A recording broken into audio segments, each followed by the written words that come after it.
Greetings in the love and in the light of the one infinite creator. I'm Andre, and joined here by Ed and Fred, and we are continuing our session of May 9th on, it's going to be about mythology and spiritual growth. Okay, so let's get into it. So Austin, here, Fred, did you want to read the Kuo parts, and I'll read the Austin parts? I can't hear you, Fred. Hey, back.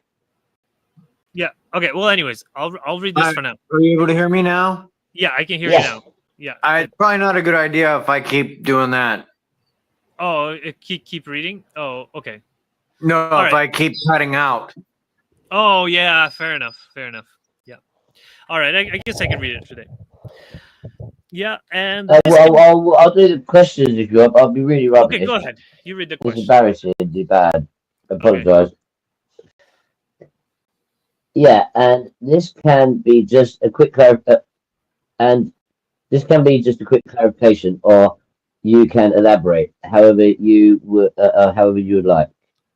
The way I understand you talking about mythology is that the mythology is sort of a way for us as individual aspects of the creator to grasp something that is beyond the mythology. It's a way for us to interface with something that is further beyond that. The mythology isn't the thing itself, but it is simply a way for us to comprehend it because we can't comprehend the fullness of it, like you were talking about infinity.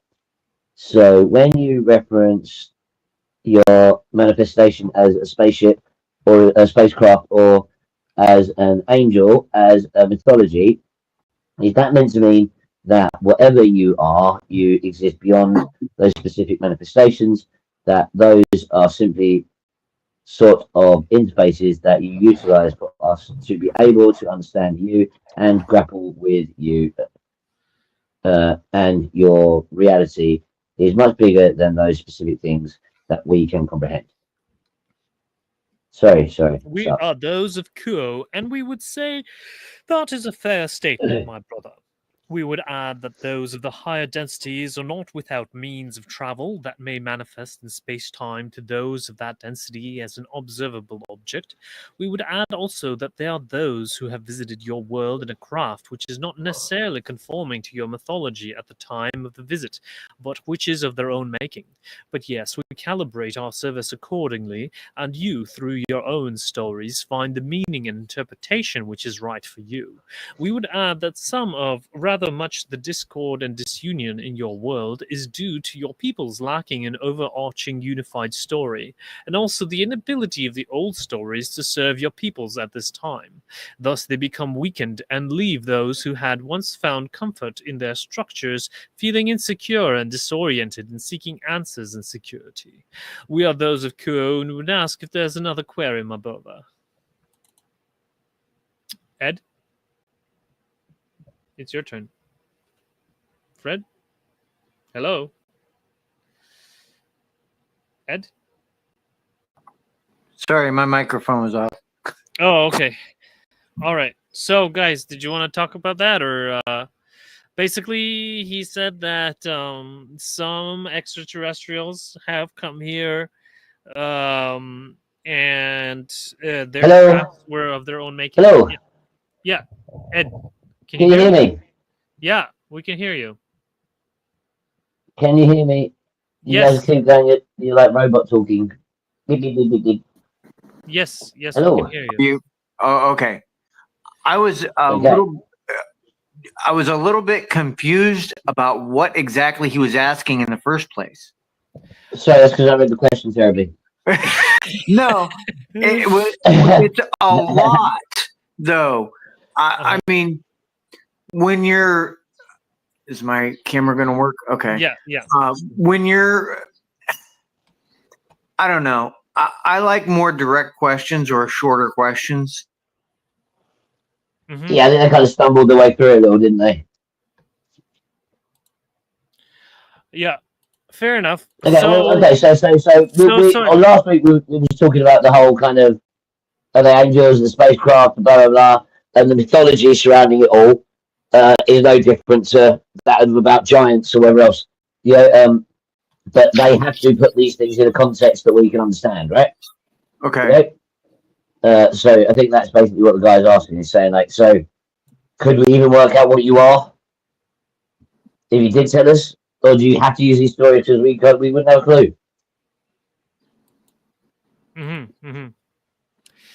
So here, if you want, I can try to make a summary here.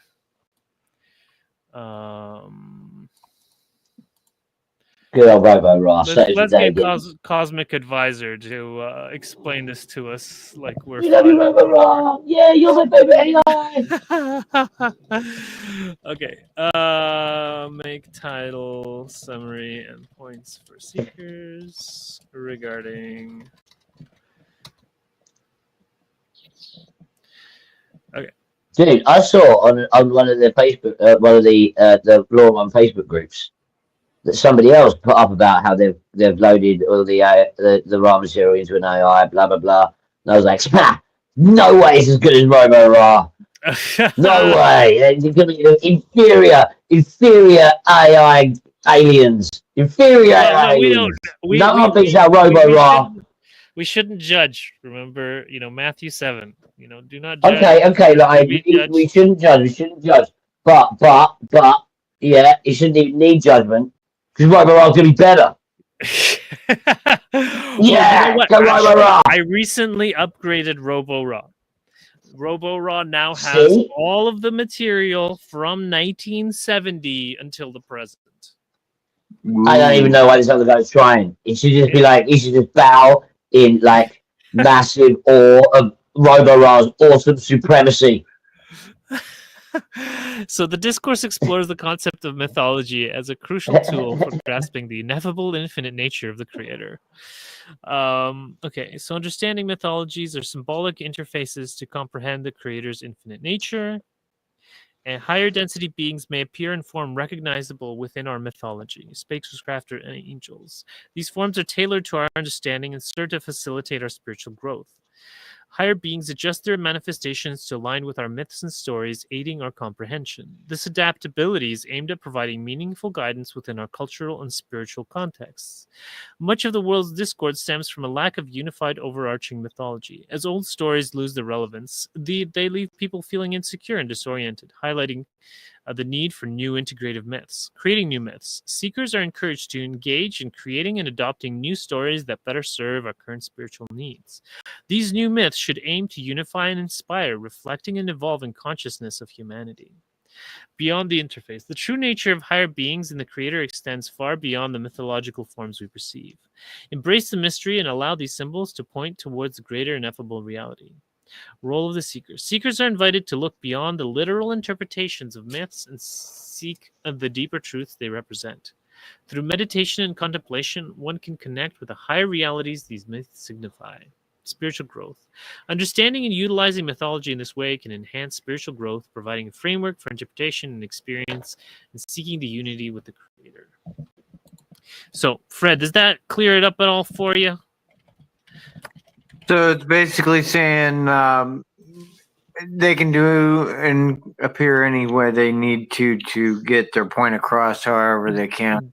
Exactly. So they will mold themselves based on our preconceived illusions of what they should look like and the aspect of our life that they are, trying to help with.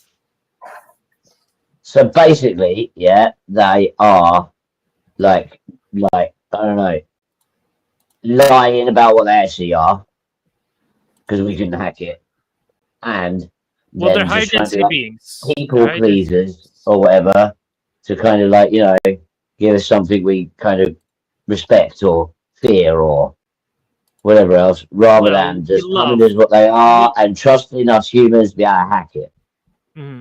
Exactly. So I'm not a big fan of that tactic. I think that they should be what they are rather than saying there's something else. That's unfair. And not giving us correct. They tried. Choice. They tried that. They tried showing up as themselves. Remember, and they were like golden beings, and then the humans started bowing down and worshiping them as gods, and that's not what they wanted.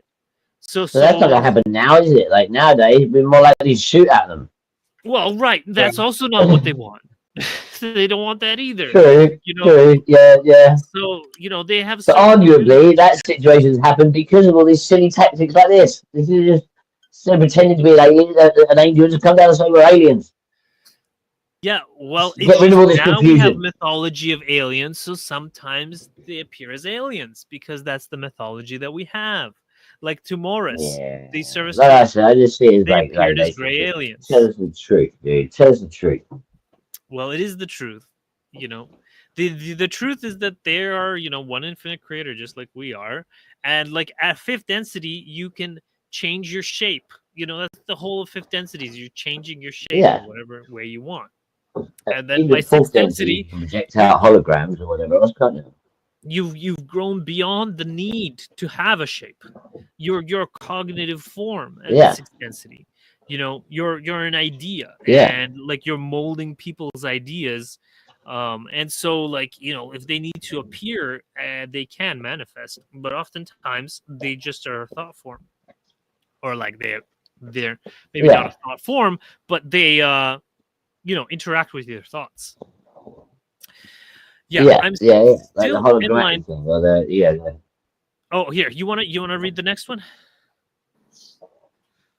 It's another No, long one. seriously, I'm like, it Okay, was all right, always a I'll trauma read for it. me. Or Fred, you want to read it? I'll read the answer, and maybe it'll help with your Your comprehension. mic's off, dude. I can try. If you make it large. Yeah. Okay. Here. Okay. Can you hear me? Yep. Okay. Yeah.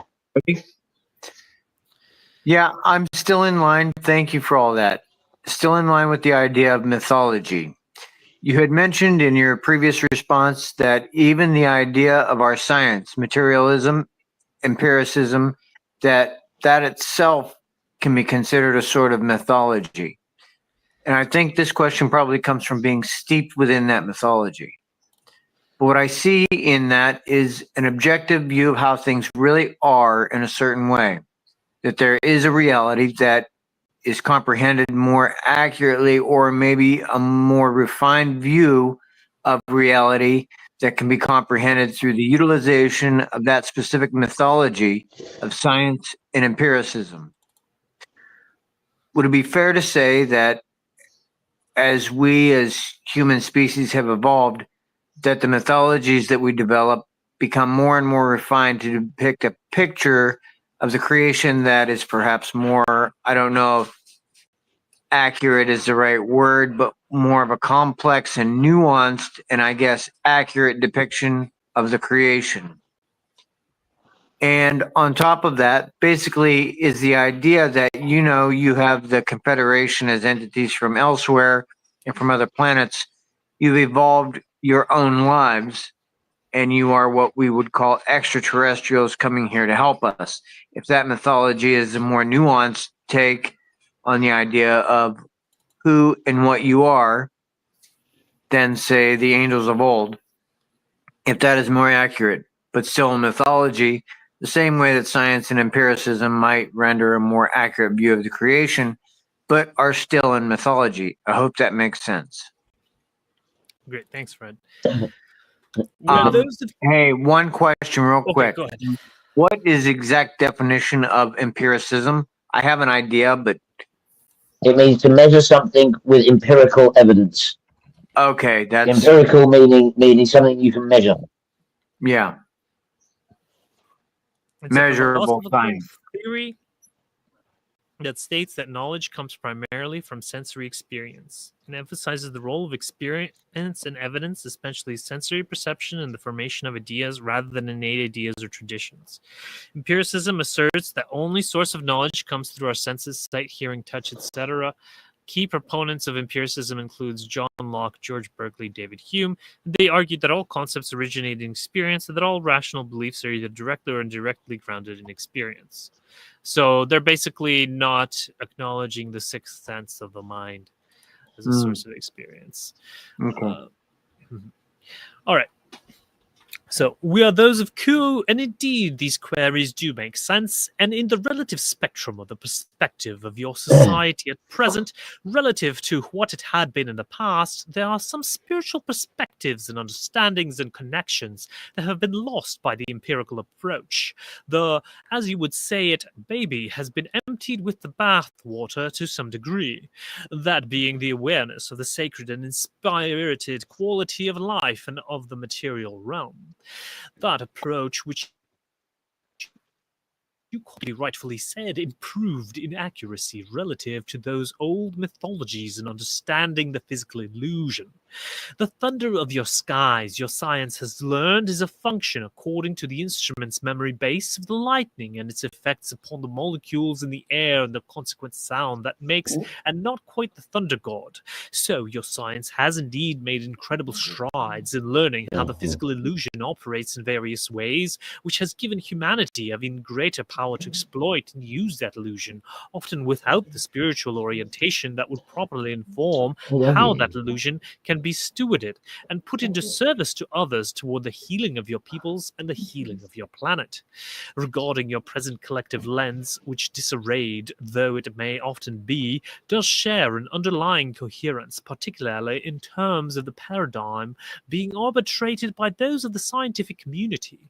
It may be fairly said that there is a movement toward understanding, if you will, those of our nature and beingness relative to who we were to your peoples in centuries as you would see it past. You indeed possess a more sophisticated understanding of our purpose and relationship with those of your planet. But indeed, we may examine this term as you have called it, extraterrestrial. Even the various and often pejorative connotations that come loaded with that term aside, baked into that term is a worldview or mythology which has not yet grasped the universal nature of life. And the stories of your people, while contact has been made with various individuals and groups throughout your history, your present, we correct this instrument, your axiomatic story as a global society, though there is belief strongly in life upon the other worlds, is that life has yet to officially or authoritatively make itself known. Humans, in the main, though their religious and philosophical beliefs may posit other entities, have yet to cross this threshold. Thus, there is a story regarding that what extraterrestrials, hypothetical beings, though they may be to your peoples, may or may not be in terms of their existence and their relationship with the only intelligent life those of your people know. Were you a, say, spacefaring race which had made contact with many worlds, or were you a peoples which had accepted contact from other beings, we assure you that your present story around extraterrestrial would be updated. And we would conclude this response with the confirmation that indeed there is a vertical trajectory to evolution whereby those of the positive polarity seek ever more and more to see things as they are. Your approach to the empirical efforts of science is indeed a step upon that journey and was also reaction to those periods that came before. However, we shall hint that there is much road yet ahead. We are those of Kuo and would ask if there's a final question to which we may respond with an follow-up or new. All right. Did we want to discuss that for now? Did that make any sense? It seemed to me understandable. Yeah, it seemed to me like they're saying that we don't really understand what aliens are, so they're not going to say that they're extraterrestrial. Which would make me think that maybe this whole thing about aliens is different. Maybe they are kind of fractions of our higher selves. It doesn't really. He was just asking directly, kind of like, tell me about you being aliens, you know, or is that just another myth? He's trying to call them on their bullshit, from what I can tell. Well, do you guys agree? Like, like what the guy seems to try to be hinting at, like. So don't you really think they answered the question he asked? Let's read the paragraph. But indeed, we may examine the term, as you would call it, extraterrestrial. Even the various and often pejorative connotations has backed into that term of worldview, which has not yet grasped the universal nature of life. That's what I mean. So, like, we don't understand what aliens are. Mm-hmm. They're not saying that they are aliens. They're saying that we don't understand what that term means. Yes. This is kind of one of my thoughts on it. When we're seeing like when I see the light, I have these light beings, I call them, that come around my property sometimes, and I fully believe or feel that time isn't real. We're majority of our essence or being is in higher densities still right now.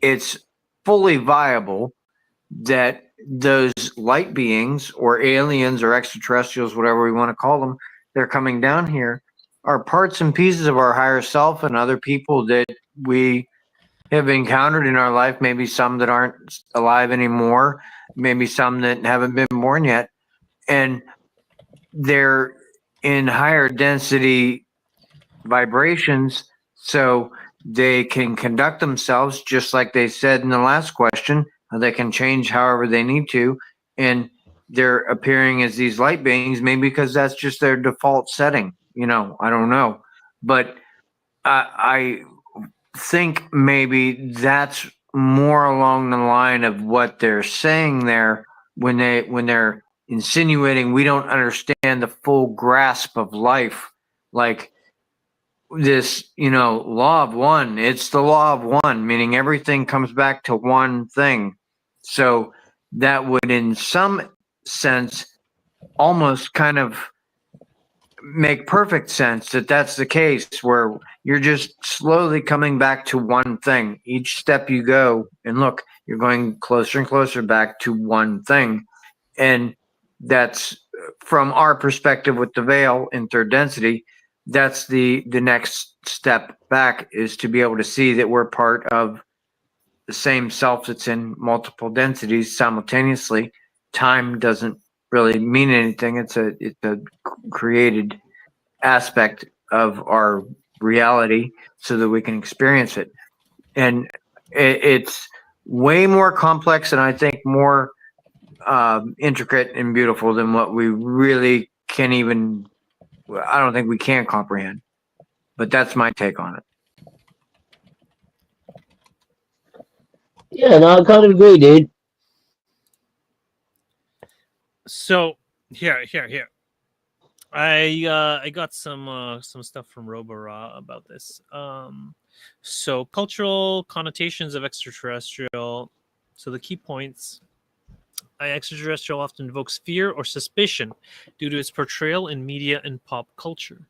These portrayals emphasize differences and potential threats rather than commonalities and opportunities for mutual understanding. Limited worldview. The concept of extraterrestrial reflects a worldview that sees life as segmented and isolated by planetary boundaries. This perspective fails to acknowledge the interconnectedness and unity of all life forms across the universe. The universal nature of life. Here, life, in its essence, is universal and is not confined to any single planet or species. Recognizing this helps transcend the us versus them mentality, fostering a sense of unity and shared existence.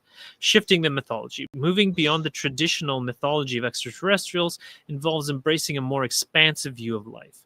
This shift requires seeing extraterrestrial beings not as others, but as fellow travelers on the path of spiritual evolution.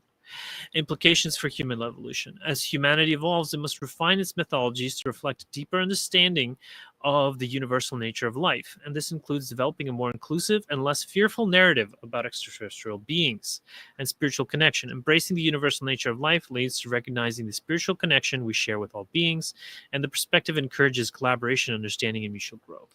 So basically, like, what they don't like about the term extraterrestrial is all of the negative sci-fi that we have about extraterrestrials that sees that puts them in an us versus them narrative.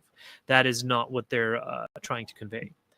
And then here, galactic family. So I was asking Robera how to make a mythology that's better. Here, a galactic family of light, refined mythology.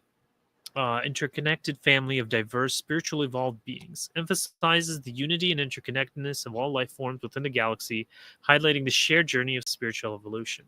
By adopting this worldview, humanity can move beyond fear and division, fostering a sense of kinship and collaboration with other cosmic beings. Interconnectedness of all life. All life forms are part of a single, vast, interconnected galactic family. Unity and diversity. It's a diverse assembly of beings from various planets and dimensions united by a common purpose. Celebrates diversity and collective harmony, shared spiritual evolution, collaborative stewardship, galactic kinship, transcending fear, moving beyond fear, and integrating with science and spirituality, embracing new mythologies, and comparing that to extraterrestrials. So, here, where is this? So, life forms are often viewed as separate based on planetary origins. If you're going by the extraterrestrial mythology, extraterrestrials are seen as fundamentally different. You see, there's no unity and diversity. Extraterrestrials may be seen as either more or less advanced. This is hierarchical. That's the service to self view. Okay, this is the stuff they don't like. Emphasize collaborative stewardship, right? Emphasize on threat or benevolent superiority, right? That's the extraterrestrial mindset is like, oh, they're going to be our dictators one way or another, And then in extraterrestrials are often viewed with suspicion or fear, and so so those are the problems. Our current method of calling them extraterrestrials is just not a very good term. Would Star Brothers or Star Siblings be a word the Confederation of Planets would prefer?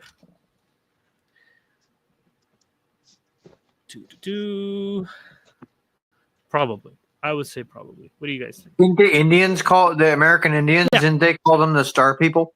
Yes, they did.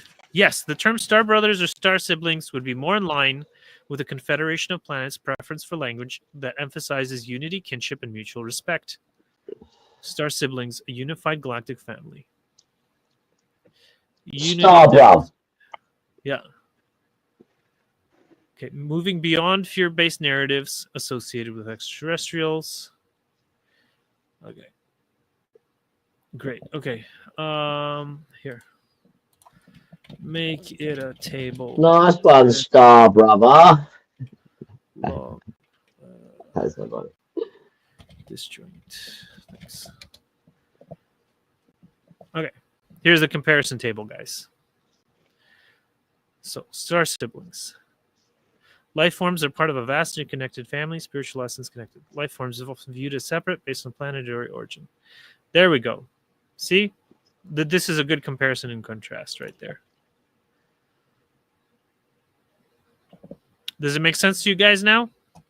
This is the reason that they had a problem with extraterrestrial. Not because they're not from a different planet.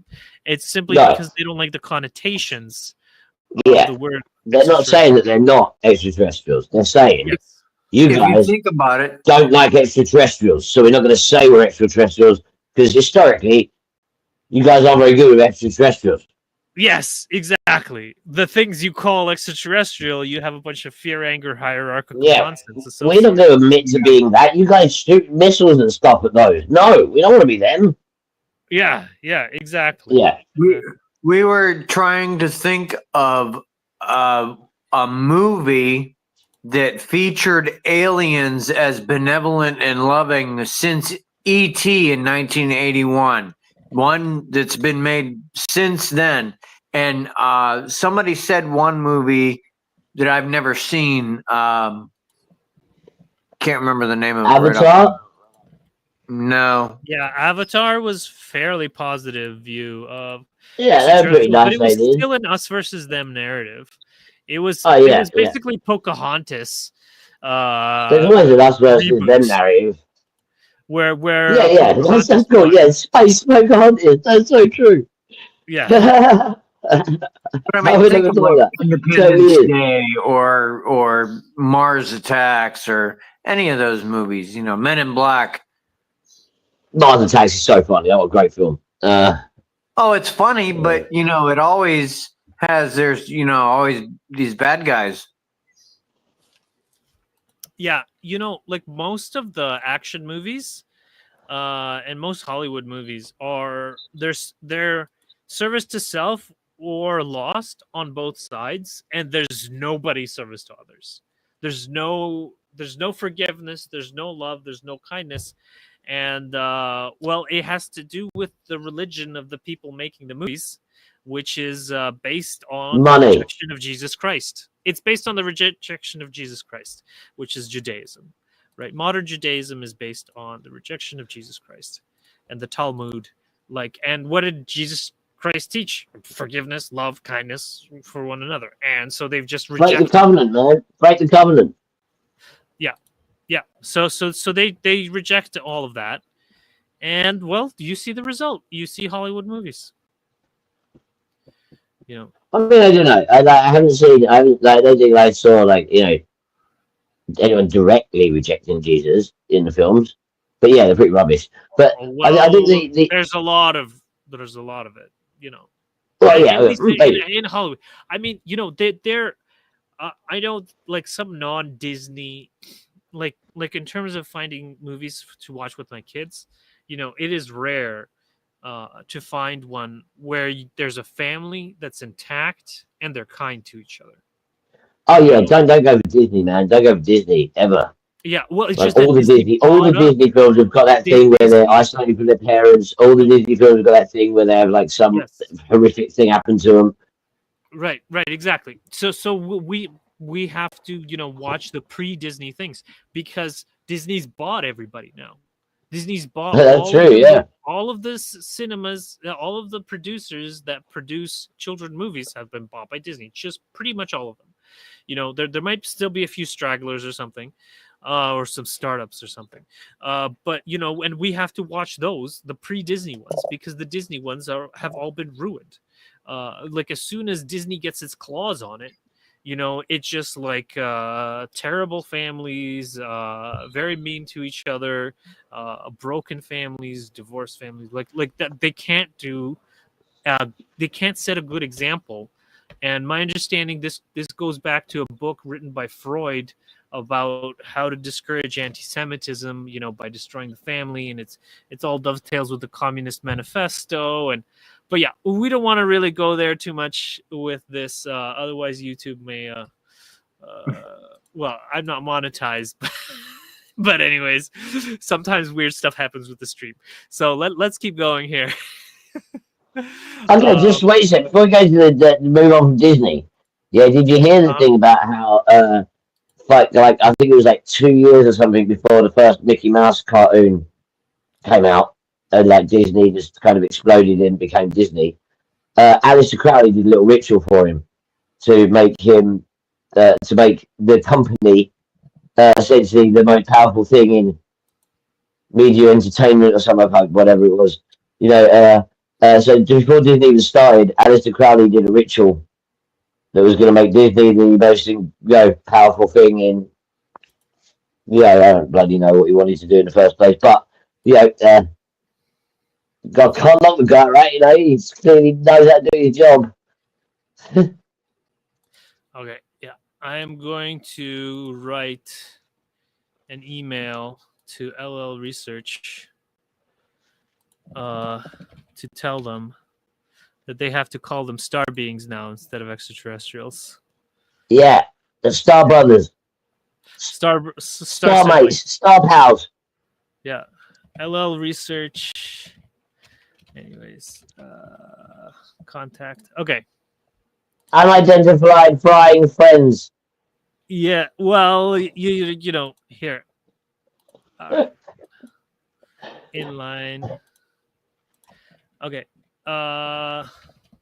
Wait a second, you're just gonna message them and just be like, look, Robo Ross said you got to call them star friends. But star siblings. Star bro. He's a star bro. Would prefer not to have the term extraterrestrial used with them, but rather star siblings. Okay. Thanks. Rah. Okay, send. All right, I sent it to them. Okay. Okay. Do they read stuff like that? Do they get back back to you and they'd be like, okay, No, well, sometimes they get back to me, but but I can be an intimidating presence. like, oh guys, it's Andre, quick, shut it down before he keeps running. No, it's Yeah, Andre. well, I don't know. You gotta shut it down. Not He's like the that. cyber wizard. Something like that. Well, because I'm the reincarnation of Akhenaten, No, that's it. Blimey, quick. Yeah, He's got to sort him out. He's gonna have a word about boss. Well, it's I've had lots of problems with various organizations kicking me out because I'm a threat to their authority or whatever, because I'm just too smart. Dude, authority, no, man. Like, no. Yeah. No one's that. Mm-hmm. Okay, so I yeah. don't deserve that authority if they're to kick you out, dude. Well, there was a bunch of churches and stuff, but fortunately, the Mennonites. Oh well, look. They're not afraid of me.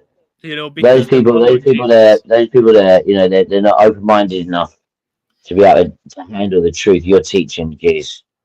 Thanks. Okay. Okay. So Austin, Fred, you're gonna read it? You got on mute. Here, I'll make it bigger. Can you make it larger? Yeah. Yeah, one final one. Thank you so much, Quo. Related to what you were just saying, the seemingly surface narrative upon our planet is that we as a species have not yet found or acknowledged intelligent life elsewhere besides in our own brains. And I see this as a mythology, the idea that there is life out there. And I think more specifically, what has been called disclosure, that there is something, an element within our institutions that does not know this, but is hiding it from us. That does know this, but is hiding it from us. And that's a popular mythology among, I guess, what you would call believers. And I was wondering, since we seem to be entering a new chapter of that mythology, things are ramping up in terms of people paying attention to the mythology of disclosure. And I'm realizing as I pay more and more attention to it, that it definitely does seem to be a mythology that people are manifesting and enabling and using as a catalyst. If you could, from your perspective as that non-human intelligence speaking to us, tell us how you see that sort of current in our society now of this push for disclosure. But more specifically, how people are engaged with it or relating to that push for disclosure in their attitudes, their conceptualization of what UFOs are, the idea that there are hidden elements in our government that are exploiting technology and have knowledge that they're withholding from us. There's so many aspects of this mythology. I was wondering how we can relate to it from what I would desire a spiritual perspective, a Law 1 perspective, and how it can bring clarity to this mythology in a way that helps you and help us. We are Kuo, and we thank you for this bouquet of questions, my brother. Indeed, your peoples have been anything but predictable in our attempts to be of service and to understand the patterns and movements of your desires and perspectives. Those of your world respond to catalysts from where they are, shall we say, as an index of their own spiritual development or non-development, as the case may be. Many, of course, including among the community to which you refer, those yearning for information, for disclosure, for quote-unquote truth, are not precisely upon a path of the spiritual seeking. Their motivations would not be difficult to understand. Entities of this community are drawn to this question by various needs, various motivations. Some of them in that quest to understand the world in which they live in trying to make sense of it, some motivated by a fiery passion and in response to their certainty that important relevant information has been hidden from them. Some drawn to this question with a desire to build a harmonious world in service to others, and so on and so forth. In terms of your perception of and response to this moment, we attempt our best as yours even this subculture of which you spoke is not a unified grouping, nor is your world. There are a mix of needs, many of them contradictory. There are players, as you may call them, in the global power game, who would distort whatever we may or may not do. We can only continue on as always, offering humble service to those who call. And for those seeking to understand the universe outside of the illusion, you may say that universe wherein love has built, designed, and created all that there is, we wish to offer that information which empowers, that information which may precipitate healing on an individual and global scale. Many are those within the community that you named, as well as who understand, perhaps not fully consciously, the drawing of a new age that is ready to be born, the stymieing, retarding effects that governmental secrecy may exert upon the birth of this new world, the philosophical import of understanding that may result in the representatives of the paradigm officially acknowledging other conscious intelligent life, to those technologies which may also serve your people and disrupt those resource industries which strive mightily to preserve a certain order in your world which serves the few at the expense of the many. Oh man, that is that the last part is I can really relate to that, because we've got all of those resource extraction industries, that are like totally destroying Canada and totally refusing to allow Canadians to have any land because it would interfere with their destruction of our resources, and it's a global problem. Like, yeah, I mean, straight up, 80, straight up. It seems like it seems like 85 they're full on, like, you're going to you, 85 to 95% of the most populated provinces in Canada are owned by the government just so that they can rape and pillage them for resources. And they refuse to allow Canadians to have it. And they have all of these laws to make it illegal for you to homestead any of their 85 to 95% of their land. And it's part of their ongoing war against the Indigenous. It is terrible. And it's just ongoing. It's just ongoing. Yeah. something Anyways, sounds like things like that can continue in this day and age, man. You think that, like, yeah, there'd be enough media and people having some kind of outcry and things like that would get stopped. they own the media. They own the media in Canada. Like all the official media, you need to be registered with the government in order to be official media. And you need to have your journalist license. And if you have your official journalist license, then guess what? You're not allowed to be on Facebook because Facebook doesn't allow news from Canada. What? And yeah, you didn't know that? Yeah. Yeah, No, because that's fucked up. it's all ridiculous propaganda. So like Facebook doesn't allow that stuff, and like the Canadian government wants Facebook to pay money to share this ridiculous propaganda, and so Facebook just like is like the Canadians aren't allowed to see Canadian news anymore. Period. And What? so, That's so strange. yeah. Well, it's true. It's also true. Okay. Now make an image. Blowing my mind. All right. So let's see what we got here. Navigating the mythology of disclosure, spiritual perspective. So you guys want to comment on what we read? Because I'm sorry if I took the limelight out of it. But it seems like once again, quotes saying, fight the elite people, be the heroes. Mm-hmm. Be the heroes. What? Well, like the hero's journey thing they were chatting about the other week. Mm-hmm. Mm-hmm. You can only see the top of your forehead. Me? Most of the time. Yeah. Okay. There. That's much better. Yeah, she's summoned me. Okay. Yeah. That's much better. Yeah. Great. Okay. So, understanding the mythology of disclosure. Disclosure refers to the belief that intelligent extraterrestrial life is known but hidden by governmental or institutional powers. Yeah. The mythology includes various aspects such as UFO, secret technologies, and hidden knowledge. Motivation behind the mythology. People are drawn to the disclosure narrative for different reasons, including a desire for truth, a need to make sense of the world, and a passion for uncovering hidden information. These motivations reflect diverse spiritual developments and needs of individuals. The role of spiritual seeking. Not all who are engaged with disclosure. Here, can you include quotes in your points for seekers, please? Relevant quotes.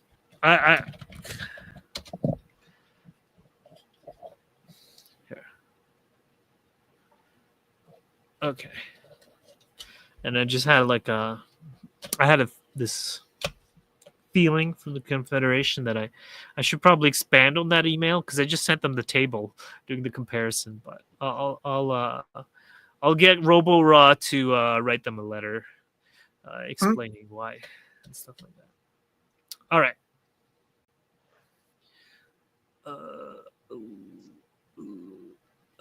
Quote. Okay. The seemingly surface narrative upon your planet is that we as a species have not yet found or acknowledged intelligent life elsewhere. And this is a mythology. Okay. Perspective on disclosure. Here, I'll make this bigger so you guys can read it. You tell me if you see anything that you like. Whoa, that was an alien. Perspective on Kuo's perspective on disclosure.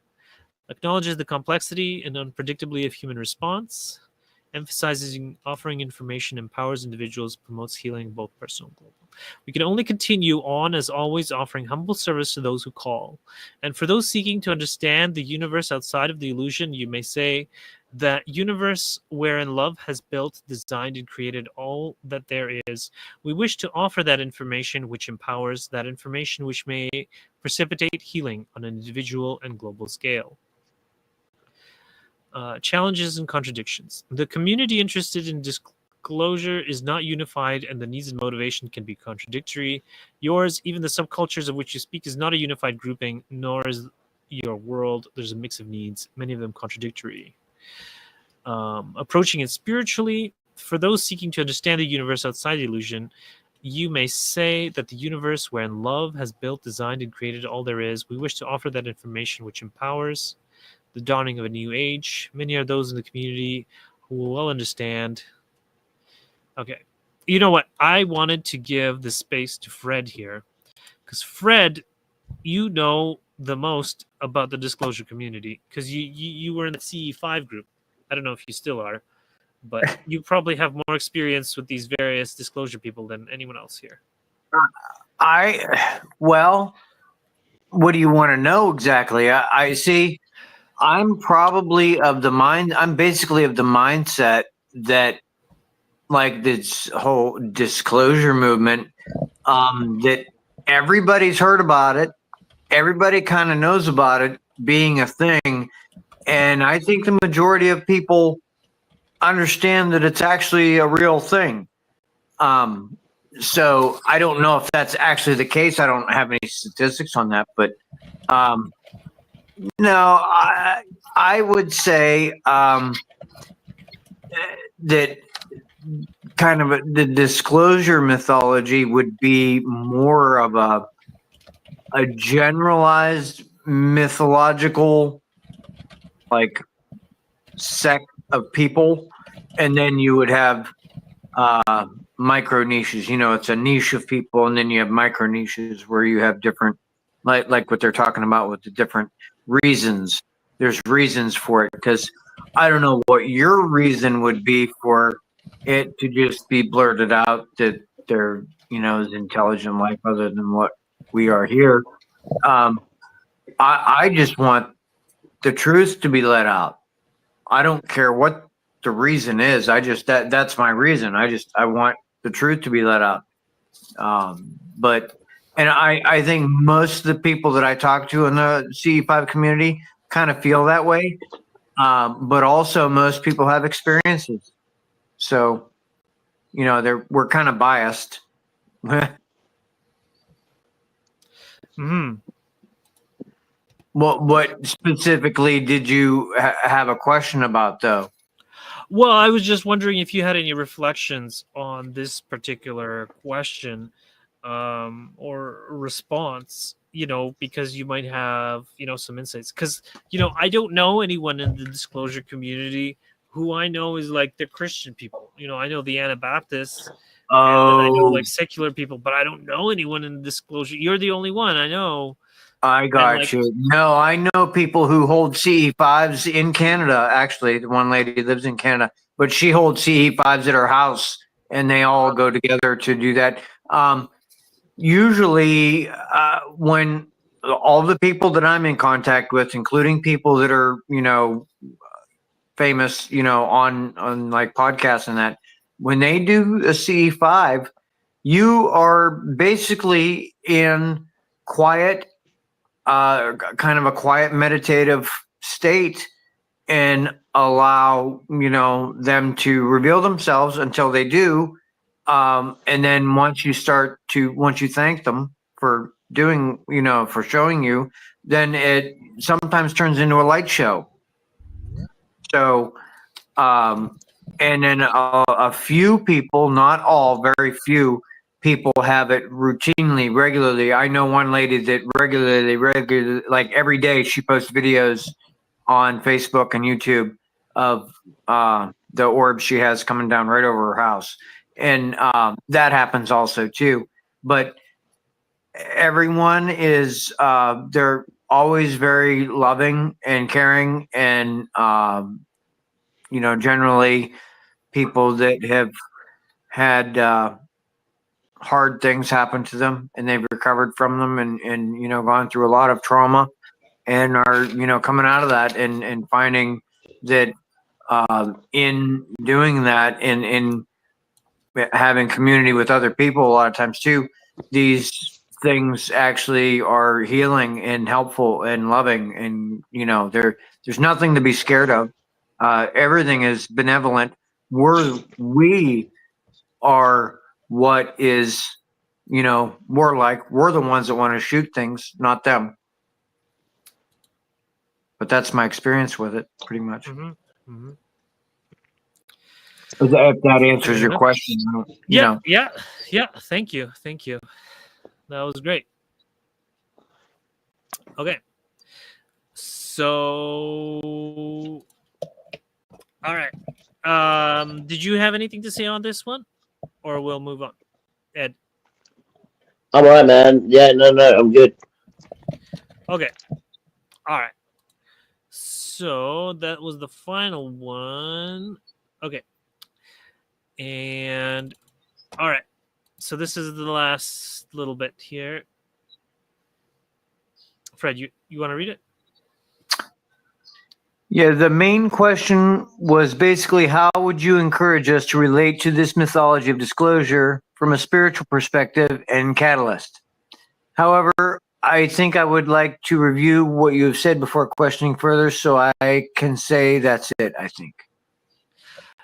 Thank you, my brother, for these questions, which have been happy to speak to. And at this time, we transfer our contact to the one known as Trisha for our final message before leaving the circle.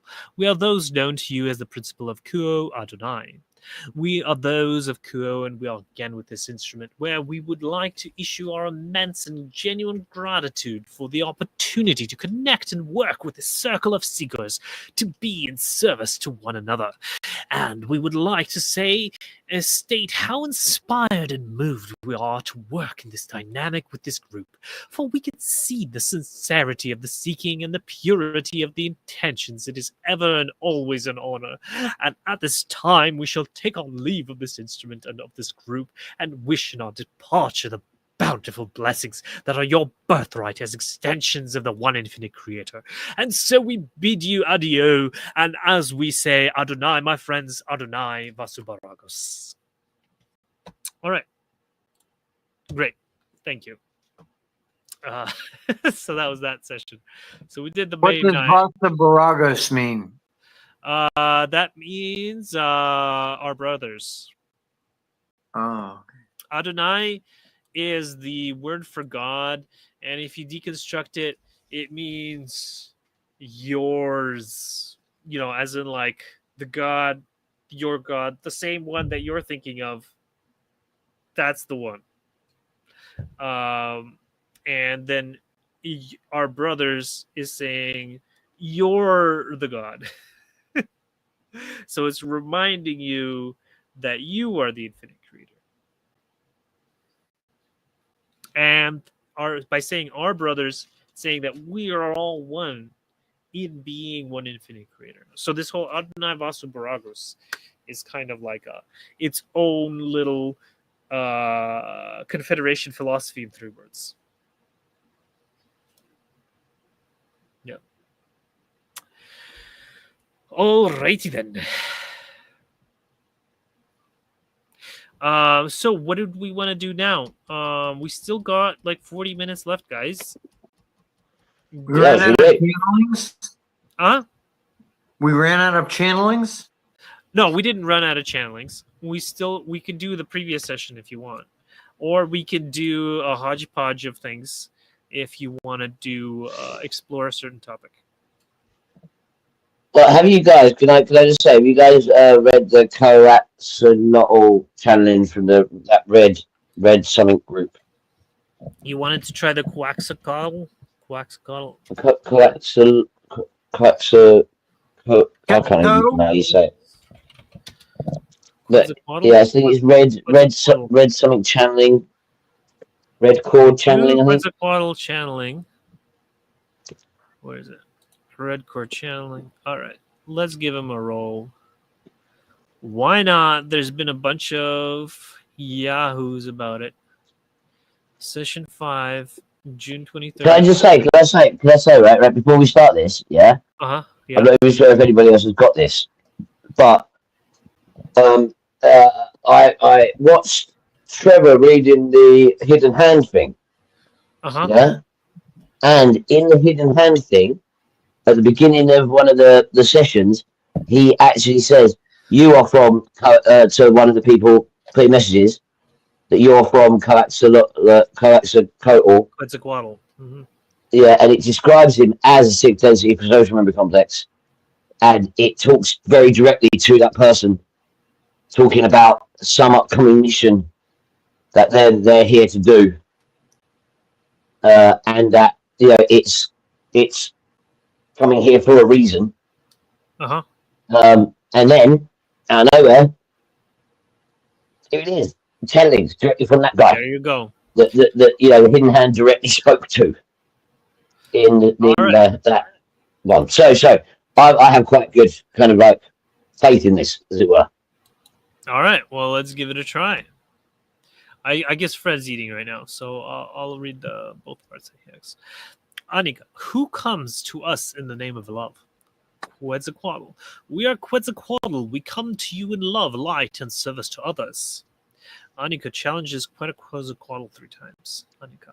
Thank you, Quetzalcoatl, for meeting my challenges. Will you please hold the contact while I get into a more comfortable position and deeper state of channeling? Once I have reached an adequately deep state of channeling, will you please initiate communication? Quetzalcoatl, yes. Anika, thank you. Quetzalcoatl. We are those of Quetzalcoatl, and we greet each of you in the love and light of our eternal Father Creator. We are most honored to be with this group once again, to join together in open hearts and minds, and seeking of our eternal Father. As with each communication, we advise the careful discretion of our words. We seek not to represent any authority to any seeker, and should any of our words cause confusion or misalignment, we request the seeker discard them at once, for we represent but a minute point in all of the creation, and our viewpoint is not without distortion or flaw. We seek not to be viewed as all-knowing beings. We are your brothers and sisters in seeking our eternal Father.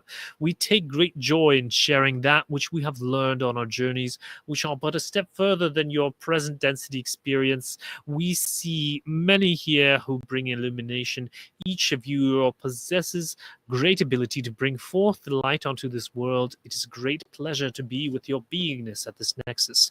We are enjoying to magnificent extent the relationship which is forming between our groups. For as we teach, we learn, we see that a great number of queries has been brought to this session. We will be most delighted to be of service in offering all that we can to these queries. We may now begin with the first query. Questioner. Thank you. Thanks for joining us here today. I'm noticing on the planet right now that we're seeing a change in acceptance, and that might not be the right word, but an acceptance of an individual's sexual orientation from birth. I also observed that the appearance of some younger souls is more androgynous. Can you speak to this? This isn't the first one, is it? This This is is five. This not is the seven first five. one. No, this is the most recent one. This is the most recent one. Oh, okay, cool. Okay. All right. Are Have these- you guys read the other ones? Just to ask. No, but I figured we should do the most recent one because Okay, it's we do more. the most recent one. It's all good. And there's only been five. That's what I'm saying. They're not too long either, so I didn't know whether you want to start from the beginning.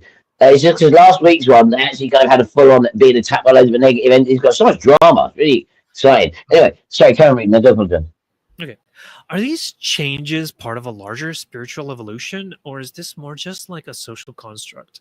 The questioner later clarified they were referring to biological sex or sex assignment at birth.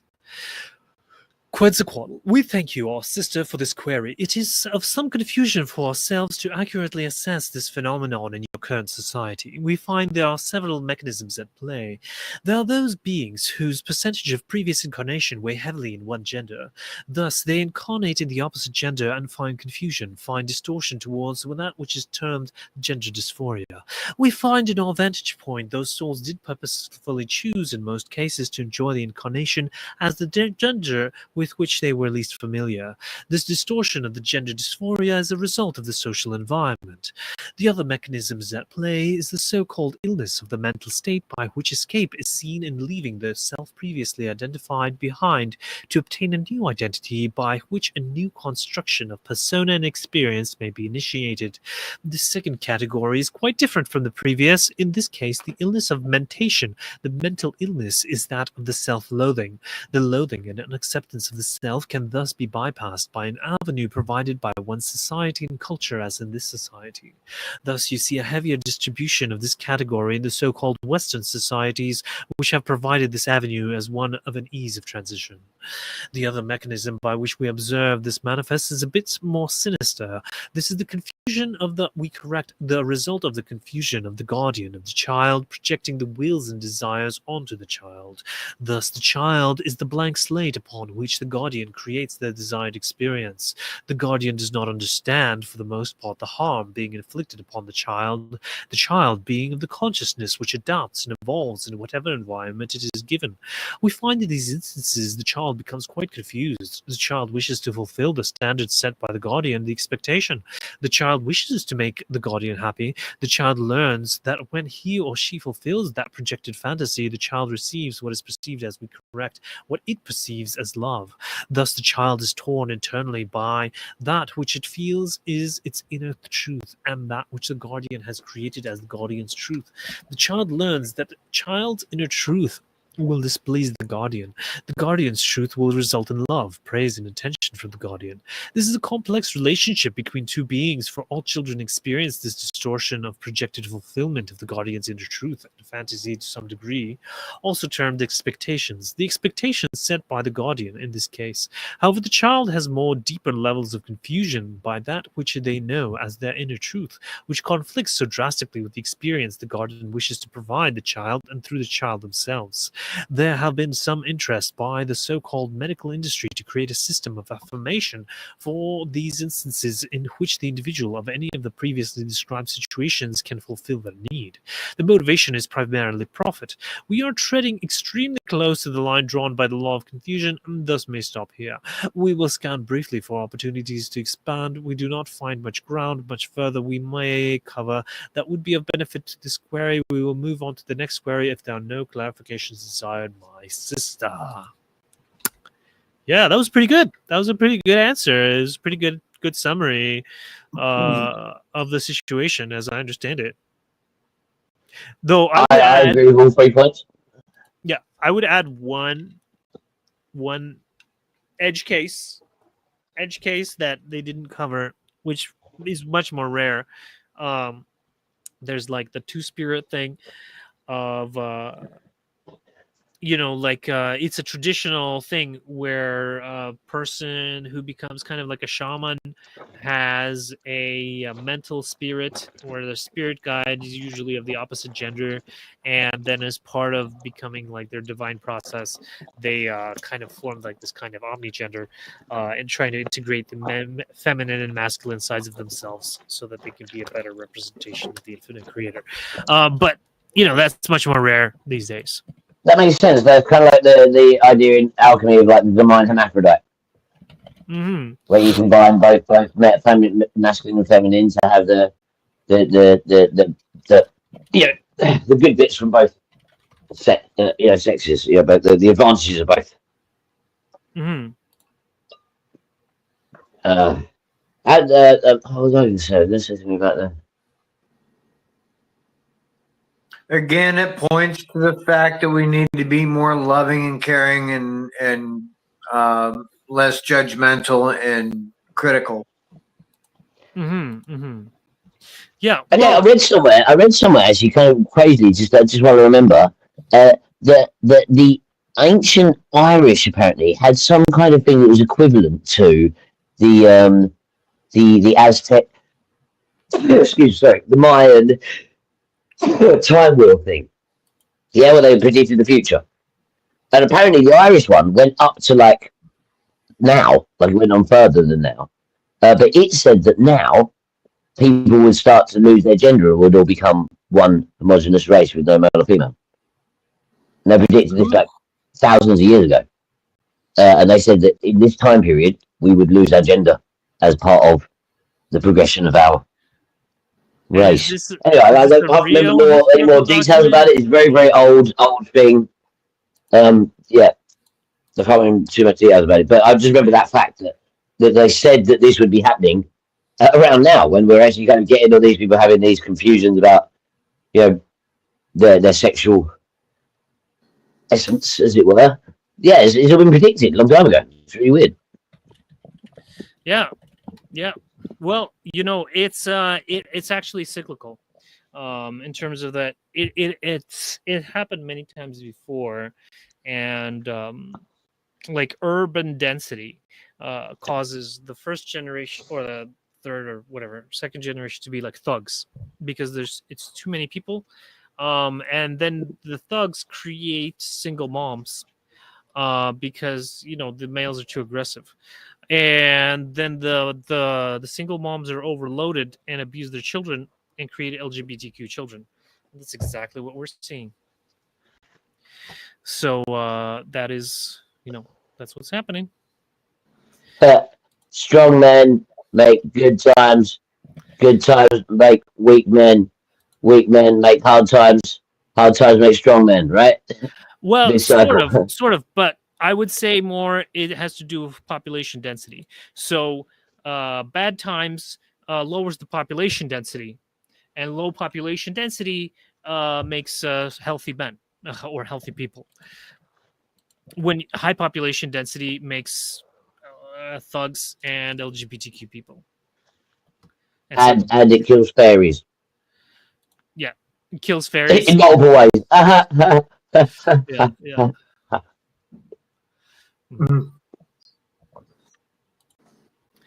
All right. So, did we want to do the next one, or you guys have anything else to say? Yeah, I mean, I really like these guys chatting. I don't know if you guys want to go back to the beginning or like.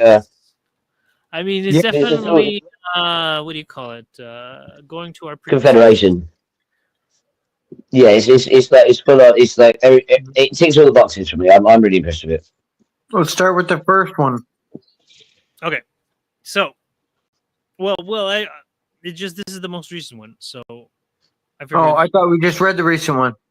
Well, no, that was just the first question. That was just the first question. We might as well finish it since we started it. Right. Okay. Question.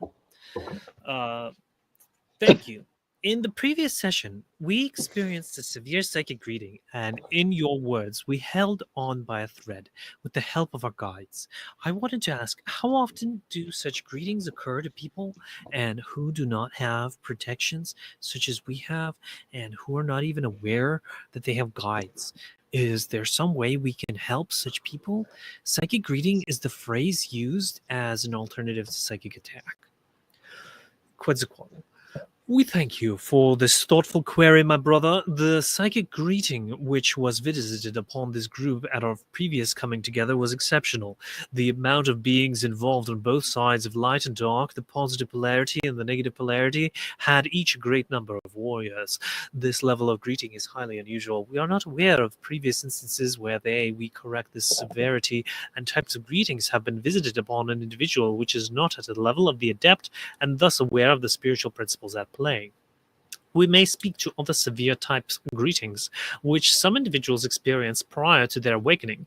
In these scenarios, the individual has perhaps decided upon incarnation to balance karma from previous incarnation. This can result as a calling of such severe psychic greeting to the being which desires this experience. The other scenario of which we are aware is the rare instance where the being of the negative polarity spots a wanderer in incarnation who has the potential to bring great light to the world which the negative polarity group is seeking to control with ramping up the obscuring darkness. That being of the negative polarity thus attaches itself to the unawakened wanderer in hopes of completely deterring or delaying the awakening process. This does occur, though somewhat rarely on this planet. This requires a great deal of studying on the part of the negatively polarized being to seek such a wanderer and investigate the potential.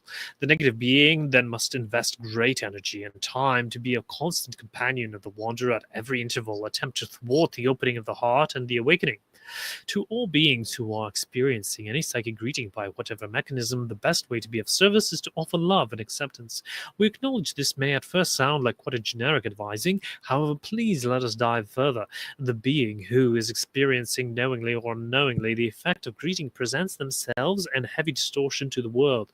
The face, and they show the world is often one of great agony, one which is tortured by unknown assailants. The energy of being experiencing psychic greeting is felt as unpleasant by the other selves. The being may elicit in other beings feelings of irritation, annoyance, frustration, disgust, and overall feeling of wanting to get away from this being.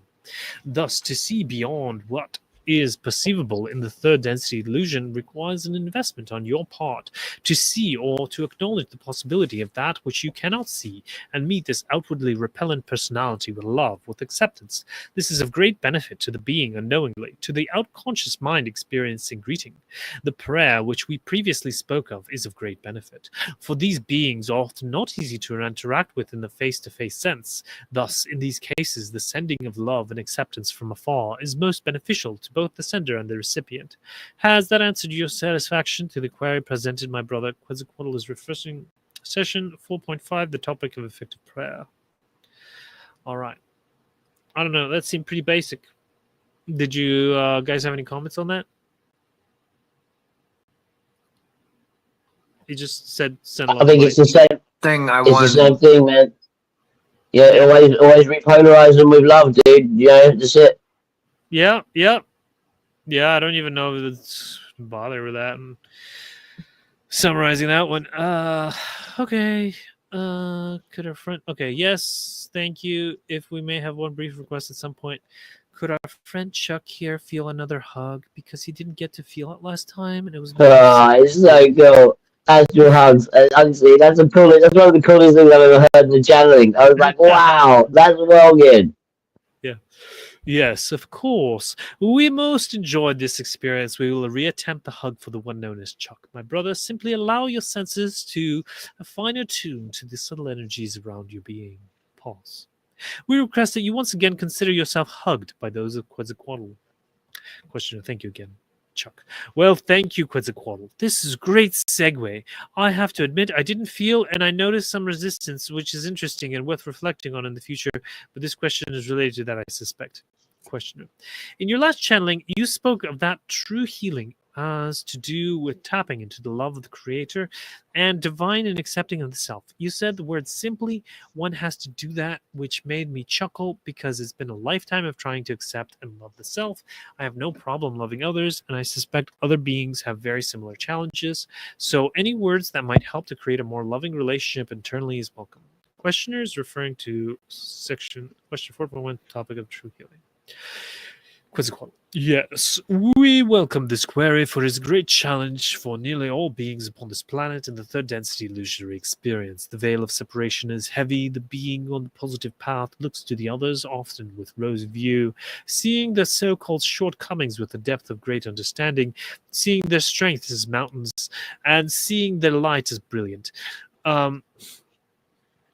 Their being on the positive path finds the greatest challenge to be, in most cases, the turning inward of such love, depth of understanding, highlighting the strength to be most difficult. There are several barriers which we may observe and comment upon. The love of self is often viewed by the positively oriented seeker as the negative path. There is difficulty in incorporating the concept of the service to others path. Too often we observe the development of anxieties and stresses with this integration. The love of self itself presents itself differently on the positive path than on the negative path. We find that this concept to be fairly undiscovered. So we will emphasize the mirrors of light and dark are but one image. That image is the creator. The creator is the 360-degree being. All paths lead to the creator. The reflection is one of the seeker's choosing. Imagine, if you will, one image reflected in a bisected mirror. One side is slightly darker, we shall say, and reflects the creator from the negative polarity. The other side, a bit brighter, with more clarity, reflects the creator from the positive polarity. One figure, dual images. The love of self in the positive polarity finds all within self. Sees the traits it admires and desires within his beings. For the positive seeker, sees all as one. Thus, the traits, my brother, you so admire in others, you are in fact admiring in yourself. Those traits you so desire in others are those traits you are waiting to call forth to your being. The seeker of the negative polarity feels love of the self to the exclusion of the other selves. There's no desired trait, no admired trait, only positions of power to obtain, only the pecking order to climb up. Thus, the love of the self exists in walled isolation, not in outward reflection. We find that if the seeker of the positive path and this third density illusion can meet the feelings of guilt, shame, hesitation, and turning the love inwards with love, to meet those emotions with love would thereby dissipate a great many barrier. It is simple, and in simplicity it is complex. We would request at your voice any clarifying query at this time, and we would be most pleased to assist you. All right. Oh, I forgot to maximize it for you guys. But yeah. So yeah, Again, that makes sense. Yeah. So basically, I think the content of the message was that the difference is that service to self people don't think about others, and service to other people are grateful for others. And so you can love and be kind to yourself and not be service to self. Right? What do you guys think? Yeah, so I don't see how it balances the whole, the view that, loving yourself leads to service to self-action. Because it described it at the beginning, and I really do struggle with that. I do find that when I start thinking, like overly connecting to the self, that I don't know. I find that it doesn't feel as positively as doing things for others. I don't know. Ever since I was a little kid, I've always had this thing of like, I was kind of hated me and loved everyone else. Whatever happened, I'd never blame anyone else. I'd take it on me, and it was my fault that it happened. That I allowed it to happen, if whatever it was. Because there's always love for others, but turning that inward is really hard. Getting my yellow chakra to open was like the hardest thing. Because that being able to kind of have compassion and, I don't know. It's weird duality because I know that I have it. Didn't it say in the answer, though, that that's one of the hardest things to overcome in the service to others path is learning to actually love yourself like you love other people? Yeah. Kind of pointing to that. So. Yeah, you're totally right. I think. How do you move past it? Well, here, the challenge of self-love. The third density experience makes it difficult for positively oriented seekers. Here, I'll make it bigger for you guys. To turn their love inward. The veil of separation adds to the complexity of self-acceptance. Quote, the being on the positive path finds the greatest challenge to be, in most cases, the turning inwards of such love, depth of understanding, and highlighting of strength to be most difficult. Barriers to self-love. The love of self presents itself differently on the positive path than the negative. We find this. Okay, so view self-love as a negative path, causing stress and anxiety, just like Ed was just saying. And it's misunderstood and needs to be redefined in the positive polarity. Mirrors of light and dark. Both positive and negative paths reflect the creator, but with different perspectives. Understanding these dual reflections can help seekers integrate self-love. Imagine, if you will, one image reflected on a bisected mirror. One side is slightly darker, we shall say, that reflects the creator from the negative polarity. The other side, a bit brighter and with more clarity, reflects the creator from the positive polarity. Recognizing the self in others. The traits admired in others are reflections of traits within oneself. Seekers should recognize and call forth these traits in their own being. The traits, my brother, you so admire in others, you are in fact admiring in yourself. These traits you so desire in others are those traits you are waiting to call forth to your being. So you know, when you're like complimenting someone, you're really complimenting yourself. Or you're defining in yourself what you want to be better. You're complimenting your own taste. Yeah, well, I guess you could say that. But I know, like I was at a Mennonite gathering, you know, and I was like saying, you know, how grateful I am for how loving and kind and grateful everyone is, and like they are, and I see that in them. But I was just like seeing in their faces, it's like, that's you, man. You're talking about, you know, like they were thinking the same thing about me. And it's like, yeah, I guess there is that, you know, and it's true. Like we see a reflection of ourselves in other people. And so Okay, so yeah, sorry, but that it kind of ties in a little, yeah, about to see a reflection of other people.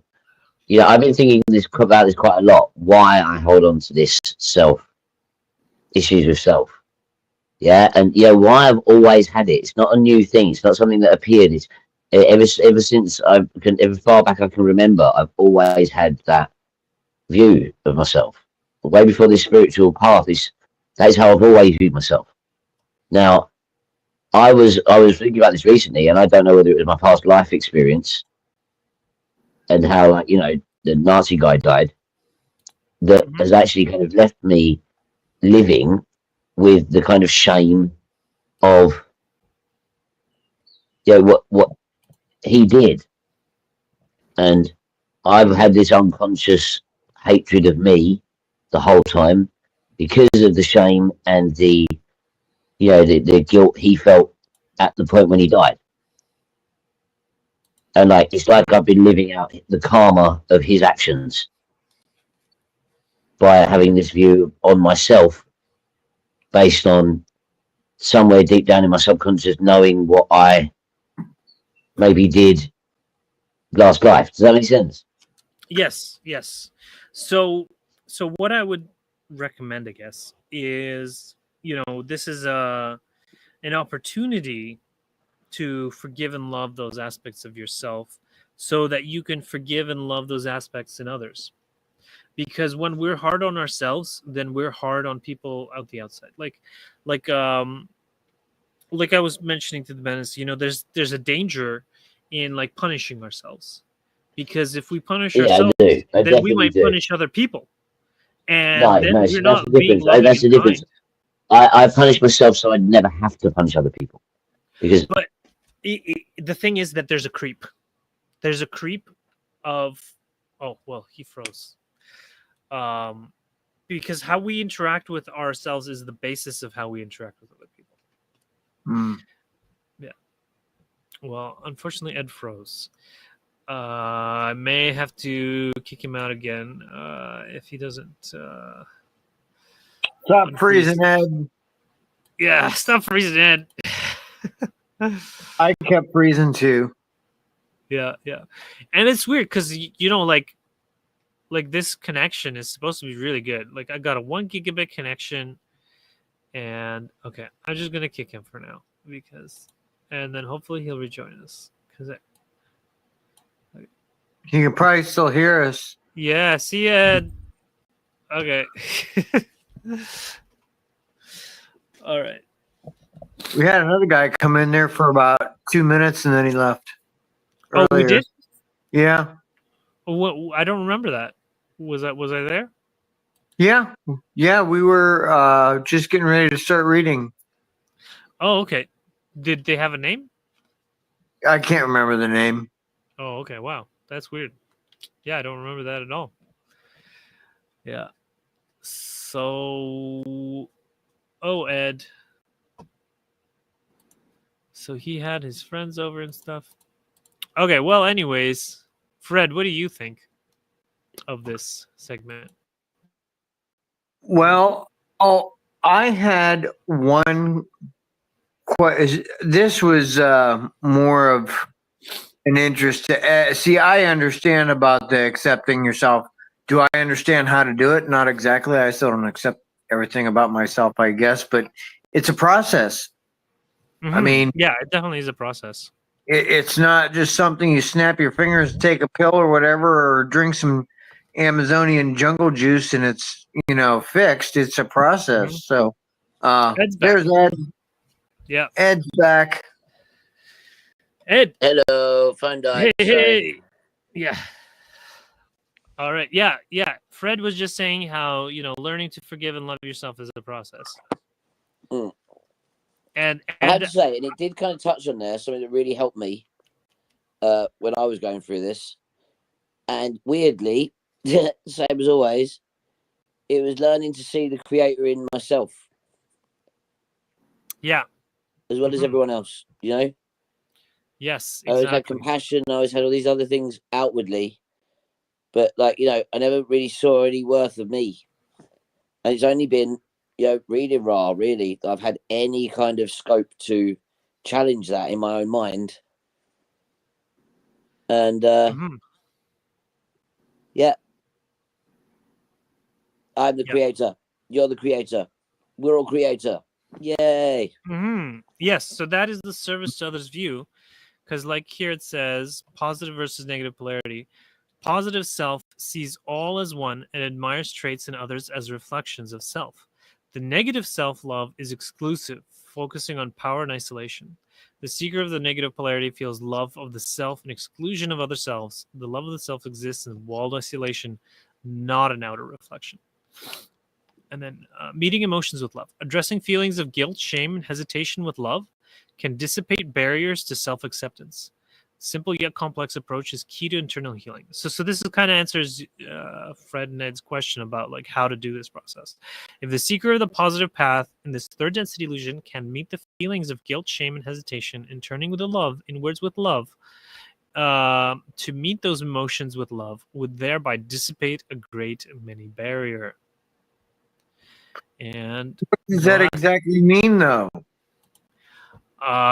So like the love inward with love, that doesn't make sense. Okay. Here. Let's get a clarification here. Can you expand on this with Federation material? My feeling is that this Quetzalcoatl group, the channeling group, is less experienced and spiritually knowledgeable than the Gary Trish Austin group.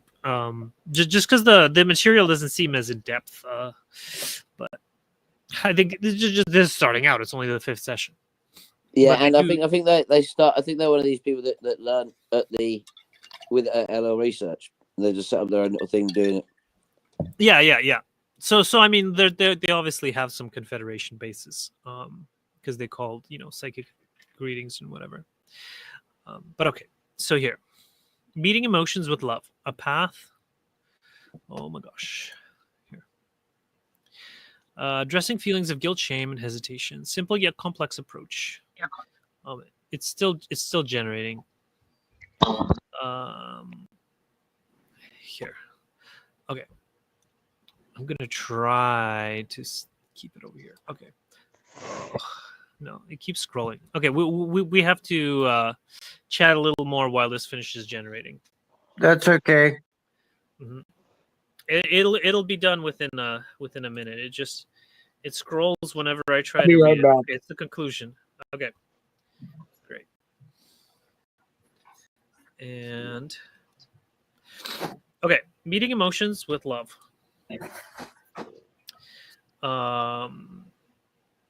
Guilt arises from the perception that one has violated a moral or ethical standard. Shame is a deeper, more pervasive feeling of being fundamentally flawed or unworthy. Hesitation in self-love stems from doubt and fear of accepting oneself fully, often due to societal conditioning or internalized negative beliefs. These emotions are common in the third density experience due to the veil of separation, which creates a sense of isolation and disconnection from the creator and from one's true self. The power of love. Love as the universal healer. Love is described as the confederation of the most powerful force in the universe, the very essence of the creator. Quote from Ra. Love is a great healer of distortions. Love itself can create a strong foundational resonance in the self, which allows the self to transcend various distortions. So, Fred, are you back? Yeah. Practical steps for meeting emotions with love. Acknowledge the emotion. Recognize and name the emotion you are experiencing. This active acknowledgement is the first step to bringing it into the light of love. Example, I feel guilt about my actions, or I feel shame about who I am. Ed, this totally is for you too. I don't know if you're still there. Well, 100%, dude. This is really sorted out. I kind of already do that kind of process. Acknowledge it. Think about it, and then act. Don't react. Mm-hmm. It's so spot on. So loving it. Okay, and then so the second step is accept the emotion.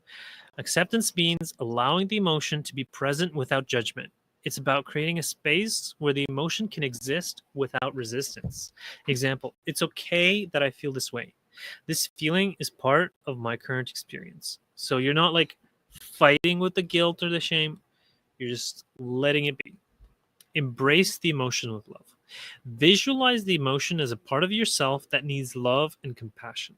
Imagine wrapping it in a loving embrace, much like you would comfort a dear friend. Example, I send love to the part of me that feels guilt. I embrace my shame with compassion. Does that make sense to you guys? Totally. The way I kind of visualize that normally is I would visualize my yellow ray body, as in myself, but yellow. And those expressions being disharmonious in some way.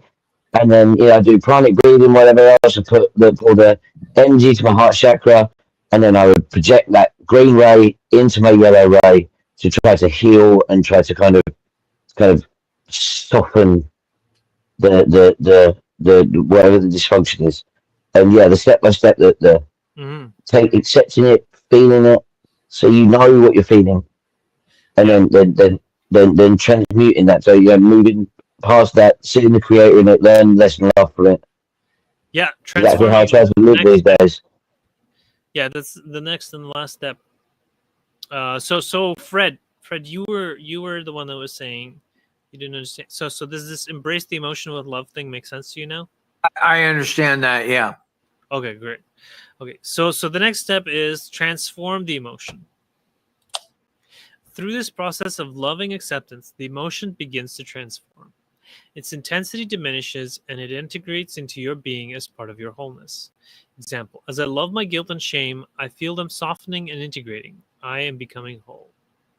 So I think that's like also constructing a positive narrative about yourself. So I think that like shame is like having a negative narrative about yourself. And so by saying, I feel them softening and integrating and I'm becoming whole, you're actually creating a positive narrative about yourself. And so that helps break free of like shame spirals and things like this. Yeah, totally. That kind of ties in with lots of the other things as well. Like refer to yourself as like you've already changed, rather than the fact that you want to change. Yes. Lots of affirmations work that way. Can I just say, like I told you guys about my vibrational thing, right? Uh-huh. You know, like if you look at your hand and you feel it up your arm and you can like feel it inside, the vibrating going up and down. And you know, so one of the things that I do with that a lot is when I feel down, when I feel negative, whatever it is, anger, upset, whatever else. When you concentrate and you look inside and you feel that vibration, yeah. When you've got these negative emotions, you can feel it going so much slower. Like the worse you feel, the slower that vibration goes. Yeah. Now, when I feel that way, I can concentrate on the vibration and then consciously using my mind rather than trying to feel and do all the processing, whatever else. I can literally just feel that vibration and start thinking of it going faster and faster and faster and faster and faster and faster and faster until, you know, all I'm concentrating on is getting that thing vibrating up and down as fast as I can inside me. And then when I open my eyes and I come out of it, all the negative emotions gone. All of the negative feelings in here have dissipated. You're raising your You might have vibration. the thoughts to do with it, but I have literally, in a very real sense, raised my vibration from that feeling of that negative feeling to where, hey, look, it doesn't really matter where you get to, as long as you're out of that bubble, you know, then you can start to think your way to be better. And it's that two-way process, you know. You can control that vibration, but that vibration completely controls you if you let it. Mm-hmm. Yeah, that's just how I do things. I've got lots of little mechanisms. Very good. Very good. Thanks. So yeah, there's a few other points that you may find helpful here. And the role of self-forgiveness. Forgiveness is a critical aspect of meeting emotions with love. It involves releasing the hold that guilt and shame have over you and acknowledging your inherent worthiness. Forgiveness of the self is the greatest gift one can offer to the self. It opens the heart to the unconditional love of the Creator. And seeing the self as the Creator. Recognizing that you at the core are the Creator. The self, when fully accepted in love, becomes a beacon of the Creator's light, illuminating the path for others. Fred, does that make sense? Okay. Can I just say both of those two things, yeah? But the second bit, where it's talking about the seeing the creator in himself, 100%. I think that's one of the most powerful things anyone could ever do with mental illness. But you do have to keep it into, you know, don't let it become what's it called? Yeah, when you think you're the only thing that exists and you are God. Like, I am God. Oh, God, my free time, God. No, yeah, that's not Well, that how would you be the play it. service to self version of it. But Yeah, then, the you know, service- with somebody with mental illness, you got to make sure that isn't where you go with it. But as long as you realise that in its relative perfection, then it's one of the most powerful things ever. Now, the self forgiveness thing, yeah, I feel that is something that the New Age kind of movement thing needs to keep a handle on. It's very, very easy for narcissistic, service to self type people just be like, it's okay. I'm just gonna forgive myself. Like self forgiveness does need to be balanced with actively taking responsibility. And yes, you know you can accept, but you do have to, you know, acknowledge your actions inside that acceptance. You know, the self forgiveness does not just mean you should wash your hands of things and walk away after causing loads of pain. Because I think that lots of people in this kind of thing that's the tendency, and yes, I agree that it's important, but like I said, you know, you have to take responsibility for actions as much as just forgive yourself and walk away. Yeah. Um, So it one of says the right things, there. yeah. It says right there, forgiveness of the self is the greatest gift one can offer to the self. It opens the heart to the unconditional love of the Creator. So, if that's true, then once you begin the process, from what it's saying, this is how I'm reading that. From once you begin the process of forgiving yourself, then that opens the door to you receiving unconditional love for the Creator, which in turn is going to have you giving unconditional love to other people, and that's going to be the evidence of what is happening. Yes. Yes, that's also true. Yes, for sure. And And I'd like, you're not gonna be, but like what Ed is saying, people using it as a crutch or whatever to be able to do whatever they want. You're I mean, people that go to exoteric religious organizations do the same thing with the, the one once saved, saved, always saved. always saved, and everything, Yeah. that sort of mentality. So that's just because people are human and people want an excuse to behave poorly and not be And, accountable. yeah, and I've come up with I don't know if it's a 3 or 4 step program basically of how to forgive yourself, um where you're actually improving. And so what it is that first, like, you feel guilty, right? And it's about something that you did. And then you have to go back and figure out, like, the reason that you feel guilty is probably because you acted out of fear and anger, most of the time. And then you have to figure out what triggered you to have this fear anger response. And then you have to imagine this trigger re-arising in the future, but this time you having a compassionate, loving, and kind response instead to the same trigger. Like, what can you do instead that would be better? And then once you've run through this scenario, then you commit yourself to doing better, to being more loving and more kind the next time this trigger arises. And now you can forgive yourself. And that I way really like you, that, dude. I really like that. That's like spiritual cognitive behavioral therapy. I yeah, like it. Trace it back to the root cause. Understand your drivers and your triggers, and then don't let the mood affect behavior. yeah. That's really cool, dude. I like that a lot. It's like spiritual psychiatry. Thanks. All right. So this is the last bit. Journey of integration, continuous practice. Meeting emotions with love is not a one-time event, but a continuous practice. Each time you encounter guilt, shame, or hesitation, see it as an opportunity to deepen your self-love and acceptance. Quote from Ra: "The path to self-realization is a spiral journey. Each encounter with the self offers a deep understanding and integration of love." Conclusion: by consistently meeting emotions with love, seekers on the positive path can dissolve barriers to self acceptance and experience profound eternal healing. This approach, while simple in concept, requires dedication and compassion and lies with the Confederation of Teachings. All right. Moving closer to the true nature of expressions of the infinite creator. So, that is our conclusion. It's past 9 o'clock. And here's the image. So any final remarks before we close this off? Love you guys. Okay, yep. All right. Love you too. And so as we found you, we leave you in the love and in the light of the one infinite creator. Go forth therefore rejoicing in the power and in the peace of the one infinite creator, Adonai Vasabaragos. And